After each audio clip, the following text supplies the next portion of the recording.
Il était une fois, en 1564, une reine du nom de Catherine de Médicis voulait construire un palais près du Louvre, là où se trouvaient des fabriques de tuiles, mais aussi un abattoir dans lequel travaillait un dénommé Jean l'Écorcheur. Adepte de magie noire, elle décida de l'embaucher pour qu'il lui fournisse de quoi faire ses rituels, en plus de quelques travaux. Mais au bout d'un certain temps, il en savait trop. La reine ordonna alors à son chevalier Neuvy de le tuer. Un soir de novembre, Neuvy suivit les ordres de sa reine et alla tuer Jean l'Écorcheur.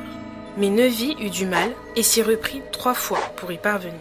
Lorsqu'il y parvint, Jean lui murmura dans un dernier soupir « Je reviendrai. » En retournant apporter la nouvelle à la reine, Neuvy se sentit suivi.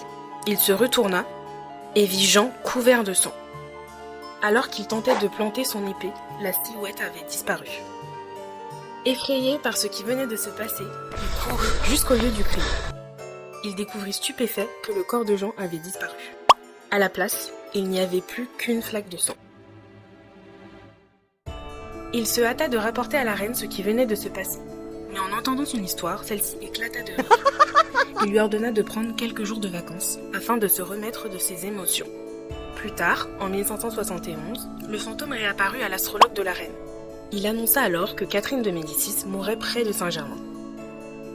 Le soir même, le fantôme de Jean visita cette dernière dans sa chambre. Il lui prédit la mort d'un de ses enfants, ce qui se produisit après chacune de ses apparitions. Terrifiée, elle décida de s'éloigner de tout lien avec Saint-Germain et avec ce palais, et partit vivre dans le domaine de bois. Des années plus tard, la reine était mourante. Le 5 janvier 1589, elle sentit sa fin arriver et fit appeler un prêtre pour l'accompagner dans son dernier instant. Celui-ci vint et se présenta à elle sous le nom de Julien de Saint-Germain. Horrifiée, la reine poussa un grand cri et mourut sur le coup.